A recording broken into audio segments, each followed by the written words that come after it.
दोस्तों आज का टॉपिक आपके लिए बहुत ही शानदार होने वाला है, क्योंकि दोस्तों मैंने आज के टॉपिक में शामिल किया हुआ है बायो सेवर्ट का नियम, जो कि दोस्तों क्लास 12 का टॉपिक है। दोस्तों फिजिक्स सब्जेक्ट है। इसमें आपका दोस्तों एक लेसन आता है जिसको कहा जाता है गतिमान आवेश एवं चुंबकीय क्षेत्र। उसमें दोस्तों ये आपका जो बायो सेवर्ट का नियम है ये बहुत ज़्यादा अहम भूमिका निभाता है चुंबकीय क्षेत्रों के जन्म से लेकर के दोस्तों चुंबकीय क्षेत्रों के स्थान का पता लगाने के संबंध में। दोस्तों ये केवल इंटर का ही टॉपिक नहीं है, आप लोगों ने कक्षा 10 में भी पढ़ा होगा। ये आपका क्लास 12 मतलब क्लास 10 का भी टॉपिक है बायो सेवर्ट का नियम। दोनों ही दोस्तों क्लास में यानी कि क्लास 10 में क्लास 12 दोनों ही क्लासों में बहुत ज़्यादा ये मोस्ट होता है, हमेशा एग्जाम में पूछा जाता है। आप कोई भी विद्या क्वेश्चन बैंक उठा के देख लीजिए, हमेशा पूछा गया क्वेश्चन आपको ये मिलेगा। अब दोस्तों यहाँ पे बात करते हैं कि ये क्या चीज होता है, इसका नियम क्या है। दोस्तों इसमें सबसे बड़ी बात ये होती है कि किसी धारावाही चालक से जो उत्पन्न होता है चुंबकीय क्षेत्र, उसका पता लगाने के लिए दोस्तों इसमें बायो तथा सेवर्ट ने सन 1820 ईस्वी में एक नियम की स्थापना किया था, उसी को कहा जाता है बायो सेवर्ट का नियम। दोस्तों आपको एक बात ध्यान से समझ लेना पड़ेगा। सबसे पहले दोस्तों आप लोगों ने पढ़ा होगा ओरेस्टेड का प्रयोग। ओरेस्टेड के प्रयोग में दोस्तों क्या बताया जाता है कि जब किसी चालक दोस्तों आप लोग जानते हैं कि आपके घर में तमाम तार लगे हुए होते हैं, उसी के विषय में बात यहाँ पे की जा रही है। जब दोस्तों किसी चालक में धारा का प्रवाह किया जाता है तो दोस्तों उसी के कारण यानी कि जब धारा उसमें बहती है तो उससे एक मैग्नेटिक फील्ड भी बनता है। वो मैग्नेटिक फील्ड किस डायरेक्शन में बनता है, किन किन चीज़ों पर डिपेंड होता है, कब आपका चुंबकीय क्षेत्र ज़्यादा बनेगा कब कम बनेगा।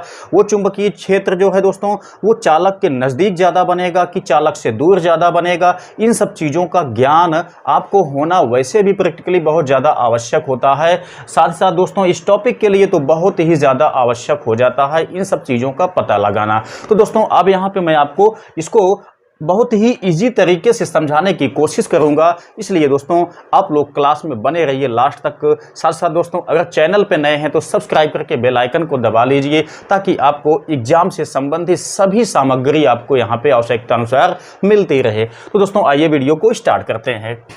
दोस्तों आप देखेंगे तो मैंने यहाँ पे एक धारावाही चालक लिया हुआ है, जिसमें धारावाही चालक दोस्तों किसको कहा जाता है, जिसमें दोस्तों धारा बहती रहती है, मतलब बह सकती है नहीं, जिसमें धारा बहती रहती है उसी को कहा जाता है धारावाही चालक। अब देखिएगा ये मैंने एक तार यहाँ पे लगा दिया हुआ है, यहाँ पे मैंने यहाँ पे धारा का इंडिकेट दिखाया हुआ है दोस्तों, मतलब इसका ये हुआ कि इसमें धारा बहती रहती है।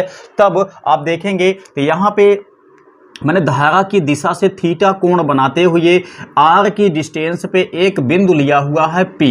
यहाँ पे देखेंगे मैंने यहाँ पे अल्प चुंबकीय क्षेत्र दिखाया है डीबी, वैसे ही सेम यहाँ पे हमने लिया हुआ है एक चुंबकीय क्षेत्र डीबी, जो कि यहाँ पर भी बिंदु क्या है, पी है। मतलब दोस्तों इस चालक के दोनों साइड में हमने एक एक पॉइंट्स पी लिया हुआ है, जहाँ पे कि अल्प चुंबकीय क्षेत्र डीबी को दिखाया गया है। इनकी डिस्टेंस दोस्तों हमने माना क्या है, आर माना है। तब दोस्तों 1820 ईस्वी में बायो तथा सेवर्ट ये दो वैज्ञानिक थे जो कि फ्रांस के रहने वाले हैं। ठीक है दोस्तों, तो ये इन वैज्ञानिकों ने इसी का स्टडी किया, मतलब विभिन्न चालकों में बहने वाली धाराओं से उत्पन्न होने वाले चुंबकीय क्षेत्रों का अध्ययन किया बायो तथा सेवर्ट नामक वैज्ञानिकों ने। उसके बाद दोस्तों बहुत से अध्ययन के पश्चात इन्होंने ये निष्कर्ष निकाल के दिया जो कि आपके लिए बहुत ज्यादा खास है।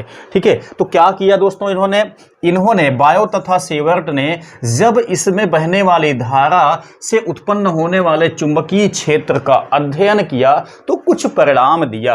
क्या परिणाम दिया दोस्तों, वही मैं आपको यहाँ पे दिखाता हूँ। सबसे पहले आप यहाँ पे देखेंगे मैंने एक पॉइंट लिखा हुआ है डीबी प्रोपोर्शनल टू आई। मतलब डीबी क्या है दोस्तों, डीबी यहाँ पे उत्पन्न चुंबकीय क्षेत्र है, आई क्या है दोस्तों, आई जो इसमें धारा बहती है उसका मान है।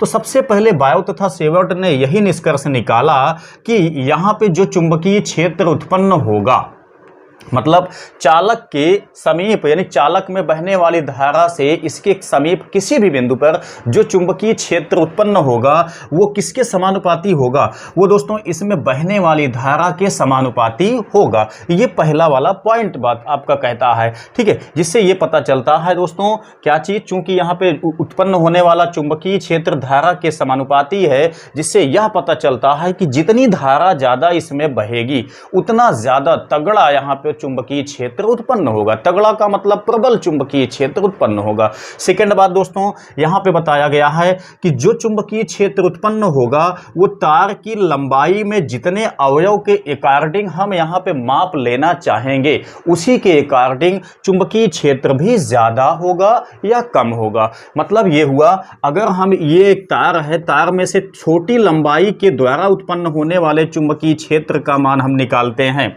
मतलब छोटी लंबाई से उत्पन्न होने वाले चुंबकीय क्षेत्र की गणना करते हैं तो हमें चुंबकीय क्षेत्र कम मिलेगा। लेकिन वहीं पे अगर हम ज्यादा क्षेत्र मतलब कि ज्यादा लंबाई के तहत अगर हम यहाँ पे चुंबकीय क्षेत्र को मापते हैं कि इतनी लंबाई से यहाँ पे चुंबकीय क्षेत्र क्या बनेगा, तब दोस्तों वो ज्यादा होगा। ठीक है, वही बात कहता है यहाँ पे सेकेंड वाला नियम।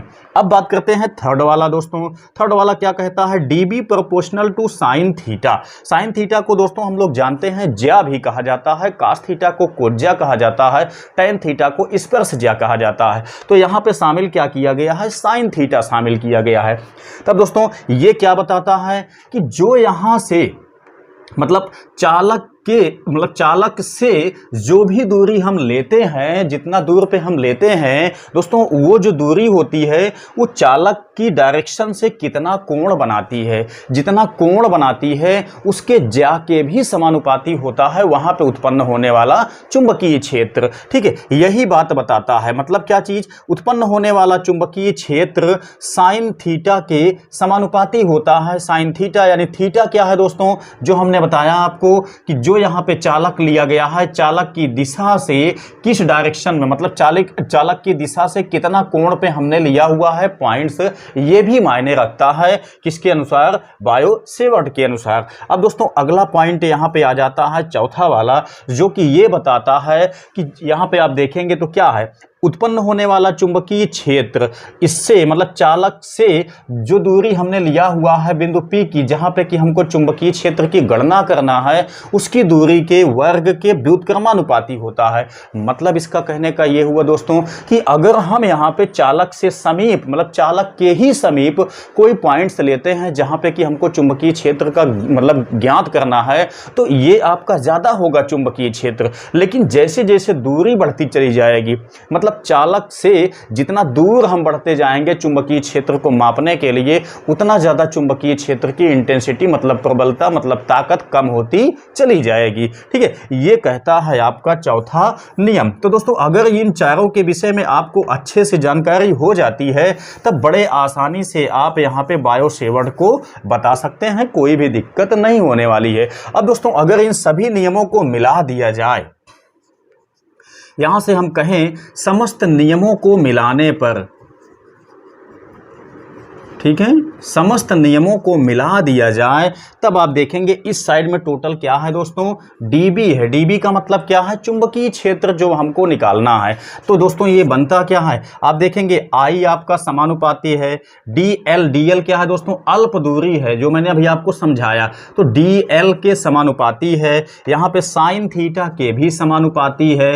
दोस्तों यहाँ पे देखेंगे जो दूरी है ये आपका इसके व्युत्क्रमानुपाती है। तो सभी नियमों को मिलाने के बाद जो ये आपका संबंध निकल के आता है, इसी को कहा जाता है फाइनली बायो-सेवर्ट का नियम। जितनी बातें आपको यहां पे समझाई गई हैं दोस्तों, वो सभी की सभी चीजें इसमें शामिल की गई हैं। आप देख सकते हैं आई जो है वो समानुपाती है, डीएल समानुपाती है, साइन थीटा समानुपाती है। यहां पे दोस्तों जो दूरी ली गई है वो इसके वर्ग के व्युत्क्रमानुपाती है, यहां भी आपका व्युत्क्रमानुपाती है। अगर दोस्तों यहां से हम तोड़ देते हैं इसको हम तोड़ देते हैं प्रोपोर्शनल को, तो आप लोग जानते हैं कि जब भी किसी सूत्र को तोड़ा जाता है प्रोपोर्शनल के अनुसार, तो वहां पे एक कांस्टेंट का जन्म हो जाता है। अब दोस्तों यहां पे जो कांस्टेंट आता है इसको कहा जाता है म्यू नॉट अपॉन 4 पाई। तो दोस्तों ये बनेगा क्या चीज, आई डीएल साइन थीटा बटे यहाँ पे हो जाता है आपका आर स्क्वायर। ठीक है, इतना आपका जाकर के बन जाता है। अब प्रश्न यहाँ पे दोस्तों ये उठता है कि म्यू नॉट क्या है। तो दोस्तों ये म्यू नॉट जो है ये निर्वात की चुंबकशीलता है। क्या चीज है? म्यू नॉट जो है एक नियतांक है जिसको निर्वात की चुंबकशीलता कहते हैं। आप ध्यान दीजिएगा यहाँ पे दोस्तों म्यू नॉट अपान 4 पाई का मान क्या होता है? 10 गुणे 10 घाते 1 गुणे 10 घाते -7 होता है इसका मान। किसका? म्यू नॉट अपान 4 पाई का मान दोस्तों इतना होता है जिसकी सहायता से हम कोई भी न्यूमेरिकल बड़े आसानी से सॉल्व कर सकते हैं। इसमें कोई भी दिक्कत नहीं होने वाली है। तो दोस्तों उम्मीद करता हूं कि चीज़ें आपके निश्चित तौर पे इतना समझ में आई होंगी। अब दोस्तों हम बातें करते हैं इसके आगे के विषय में। एक पॉइंट्स आपका यहाँ पे आता है सदिश रूप में इसको दर्शाना, जो कि बहुत मोस्ट होता है। कभी कभी ऐसा होता है कि केवल उसी को पूछ लेता है, मतलब किसको कहता है कि बायो-सेवर्ट के नियम का सदिश निरूपण कीजिए। तो दोस्तों उसमें क्या होता है सदिश निरूपण? हम जानते हैं दोस्तों जो दिशा हम लेते हैं वो तो आपका सदिश होती ही है। दोस्तों ये क्या होता है? चुंबकीय क्षेत्र। चुंबकीय क्षेत्र भी आपका सदिश राशि है, अदिश राशि बिल्कुल भी नहीं है। क्योंकि दोस्तों हम जानते हैं चुंबकीय क्षेत्र में क्या होता है? दिशा होती है कि नहीं होती है? मतलब एन पोल से चुंबकीय बल रेखाएं निकलती हैं, एस पोल में जाकर के सबमिट हो जाती हैं। तो मतलब ये हुआ कि इनकी दिशा तो निश्चित होती है। तो हमको यहाँ पे दिखाना क्या होता है? हम यहाँ से इनकी दिशा को भी आसानी से दिखा सकते हैं। इसके लिए यानी इसके रेस्पेक्टेड में हम इसका सदिश निरूपण भी आसानी से कर सकते हैं। तो वही चीज हमको यहाँ पे देखना है। सदिश निरूपण हम कैसे कर सकते हैं उसको आप ध्यान से समझने की कोशिश कीजिएगा। अब यहां से देखिए म्यू नॉट, ये आपका जो डीबी आया है दोस्तों, डीबी इज इक्वल आता है कितना? म्यू नॉट अपान 4 पाई। अब देखेंगे यहां पे हम क्या काम करते हैं, हम यहां पे अंश हर दोनों में स्मॉल r से मल्टीप्लाई कर देते हैं। क्यों? क्योंकि इसका सदिश निरूपण करने के लिए जब हम अंश हर दोनों में दोस्तों यहां पे हम D L sine theta upon, देखिए अंश हर दोनों में हमने मल्टीप्लाई किया स्मॉल r से, तब दोस्तों यहां भी आपका हो जाएगा क्या चीज? क्यूब हो जाएगा। अब ध्यान दीजिएगा, मान लेते हैं ऐसा हम कि जो यहाँ पे पॉइंट्स लिया गया है वो चालक की दिशा के लंबवत है। ठीक है, हम मान लेते हैं कि जो पॉइंट्स यहाँ पे लिया गया है वो चालक की दिशा के लंबवत है। लंबवत होगा तब दोस्तों क्या होगा? ध्यान से देखिएगा बात को। हम जानते हैं जब ये लंबवत होगा, लंबवत होने का मतलब थीटा का मान कितना लेके चलेंगे? 90 अंश लेके चलेंगे। थीटा का मान 90 लेंगे दोस्तों, तो यहाँ पे रखेंगे तो साइन 90 का मान 1 हो जाएगा। तो साइन 90 का मान हम यहाँ पे लेके चलते हैं। ठीक है, मतलब इसको जब भी सदिश रूप आप दिखाएंगे इतना ध्यान रखेंगे कि हम यहाँ पे जो पॉइंट्स उठाएंगे चुंबकीय क्षेत्र की गणना के लिए उसको हम चालक की दिशा से 90 डिग्री पे लेके चलेंगे हमेशा। तो इसका मतलब आपका क्या बनेगा? ध्यान दीजिएगा, यहाँ पे आपका बन गया म्यू नॉट अपान 4 पाई। आगे हम देखेंगे तो क्या बनता है? आई इंटू ये दोस्तों हो गया डीएल, ये हो गया आपका आर मल्टीप्लाई में, यहाँ पे हो गया आपका क्यूब। अब देखिएगा यही चीज आपका बचा हुआ है, साइन 90 का मान तो 1 हो गया, उससे कोई मतलब आपका नहीं है। अब देखिए डीएल क्या है दोस्तों? सूक्ष्म डिस्टेंस है जहां जिसके प्रभाव से हमको निकालना है चुंबकीय क्षेत्र।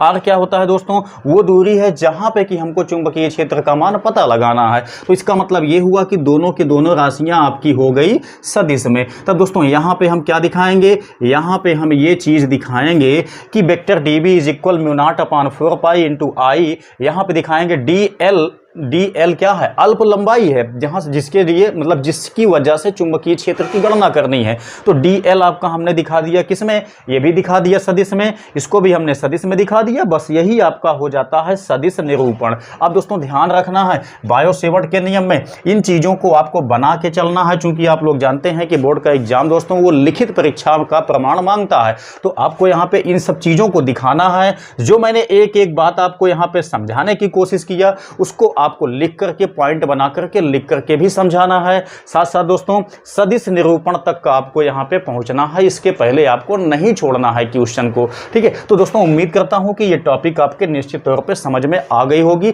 आपके एग्जाम की दृष्टि से बहुत ज्यादा मोस्ट है दोस्तों। आप अगर कक्षा 10 के स्टूडेंट हैं या आप इंटर के स्टूडेंट हैं तो दोनों के लिए दोस्तों ये एग्जाम में आपके पूछा जाता है। ठीक है, तो उम्मीद करता हूं सारी चीजें आपके समझ में आ गई होंगी।